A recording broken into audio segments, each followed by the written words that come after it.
देश नीति, केवल सच्ची और पक्की खबरें। दोस्तों, जगदीप धनखड़ कौन है? जगदीप धनखड़ देश के उपराष्ट्रपति हैं। जगदीप धनखड़ संवैधानिक पद पर हैं, लेकिन आज तक किसी भी प्रधानमंत्री के कार्यकाल में यह नहीं देखा गया कि राष्ट्रपति, उपराष्ट्रपति, चुनाव आयोग, अदालतें, जजेस पर सत्ता की इस तरह की पकड़ है या इस तरह की दबाव है कि आपको पता ही नहीं चलेगा कि कौन संवैधानिक पद पर बैठे हैं और कौन भाजपाई कार्यकर्ता बनकर चुनावी प्रचार में या सत्ता पक्ष की प्रचार में लगे हुए हैं। यह 2014 के बाद से मोदी कार्यकाल में ज्यादा देखा जा रहा है। संविधान और संवैधानिक पदों का आज तक इस तरह से मखौल कभी नहीं बनाया गया। लेकिन आज राष्ट्रपति क्या करेंगी, नहीं करेंगी, राष्ट्रपति किससे मिलेंगी, किससे मीटिंग करेंगी, ये सब कुछ पीएमओ तय करता है, यानी प्रधानमंत्री ऑफिस से डिसाइड होता है। यह खुलासा जम्मू कश्मीर के पूर्व राज्यपाल सत्यपाल मलिक ने किया था। उसके बाद आते हैं उपराष्ट्रपति, जिन पर पिछले कुछ समय से पूरी तरह से भाजपा नेता, भाजपा कार्यकर्ता बनकर चुनावी प्रचार में जो है धनखड़ जी एक तरह से जुट गए। यह आरोप उन पर लगा। लेकिन सिर्फ चुनावी प्रचार में आप मोदी जी की तारीफ नहीं कर सकते, आपको कांग्रेस के खिलाफ भी आवाज उठाना होगा।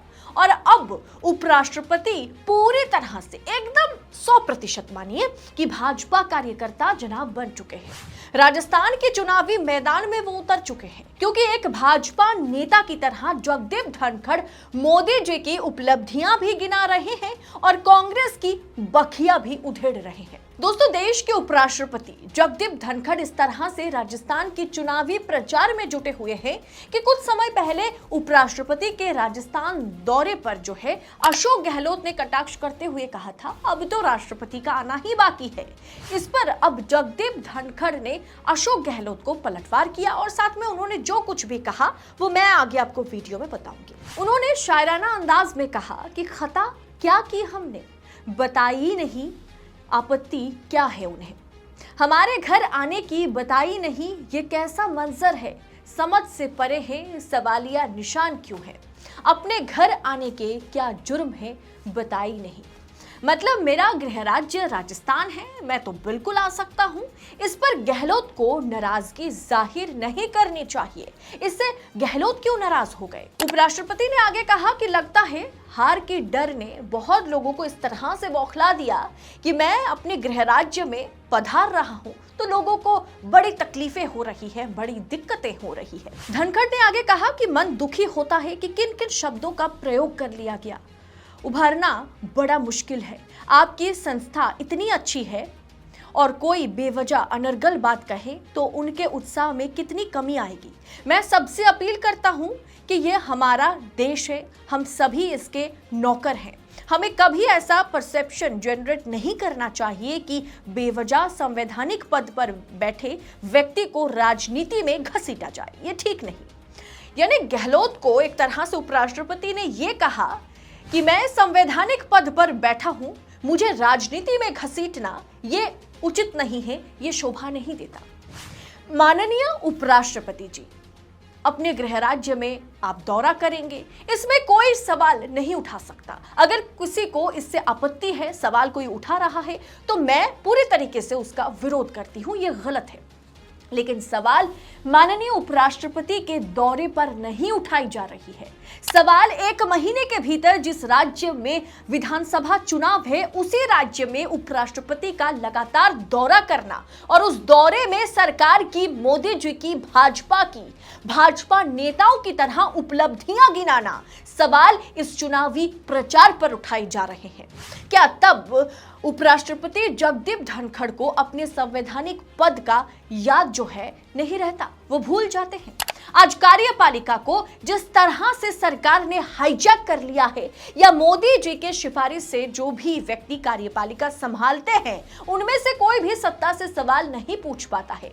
बल्कि अब तो ऐसा हो गया कि अगर चुनावी मौसम है तो उन्हें, उपराष्ट्रपति को या तमाम संवैधानिक पद पर बैठे व्यक्तियों को उन तमाम राज्य में भेज दिया जाता है जिससे वो शायद ताल्लुकात रखते हैं, जो उनका गृह राज्य होगा।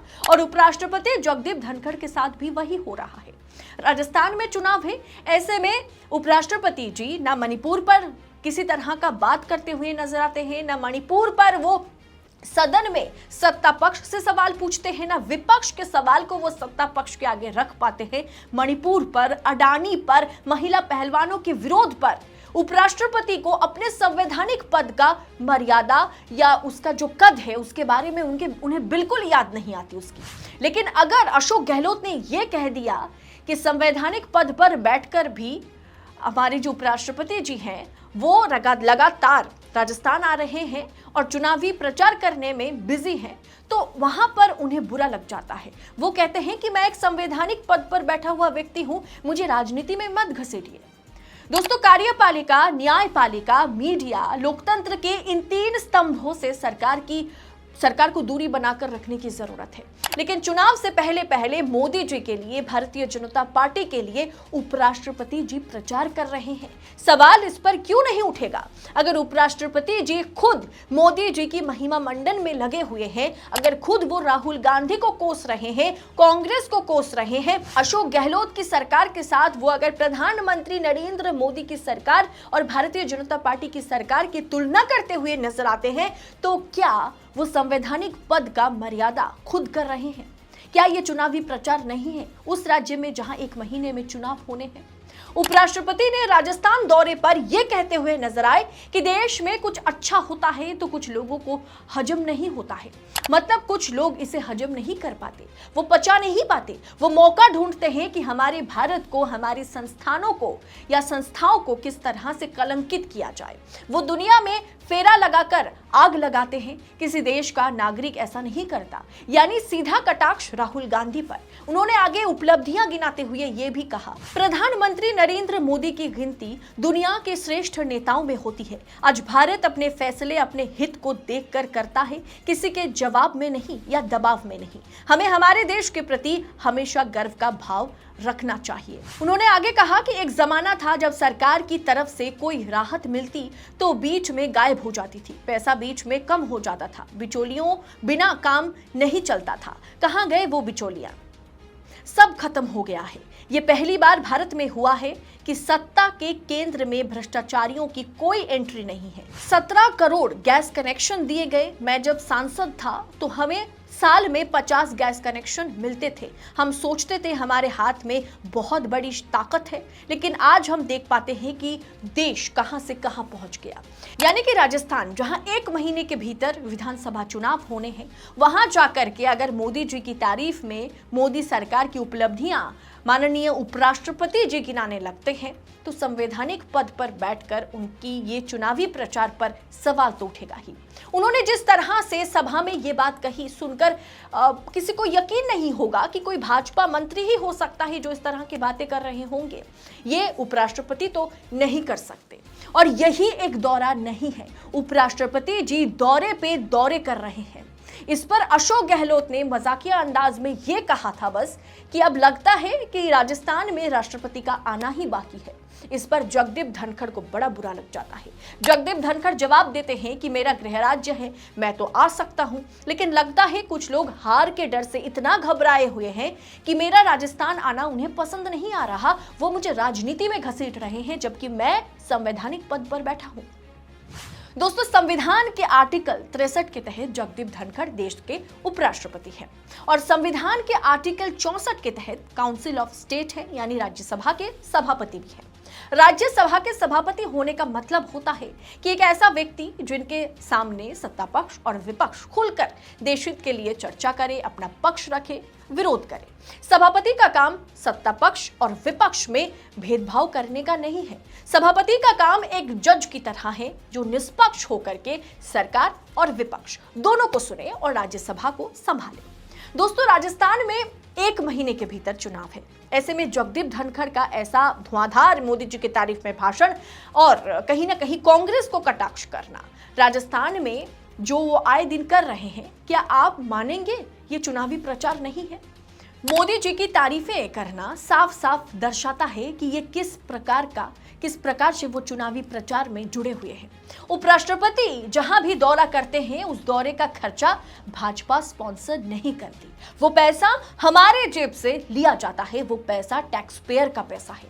हमारे पैसों से जब उपराष्ट्रपति किसी राज्यों का दौरा करते हैं तो वहां जाकर के सरकार पर, मोदी जी पर भाषण देना, मोदी जी और सरकार की उपलब्धियां गिनाना और चुनाव से ठीक पहले एक तरह से चुनावी प्रचार करते हुए नजर आना, ये उपराष्ट्रपति को कतई शोभा नहीं देता। ऐसे में क्या आप मानेंगे कि अशोक गहलोत अपने जगह पर उन्होंने जो कुछ भी कहा वो सही है, या उपराष्ट्रपति जिस तरह से अशोक गहलोत को जो है एक तरह से नसीहत देते हुए नजर आए कि मैं संवैधानिक पद पर बैठा हूं, मुझे राजनीति में मत घसीटिए, क्या ये आपको ये जस्टिफाई करता है उन्होंने जो कुछ भी किया उसे देखते हुए?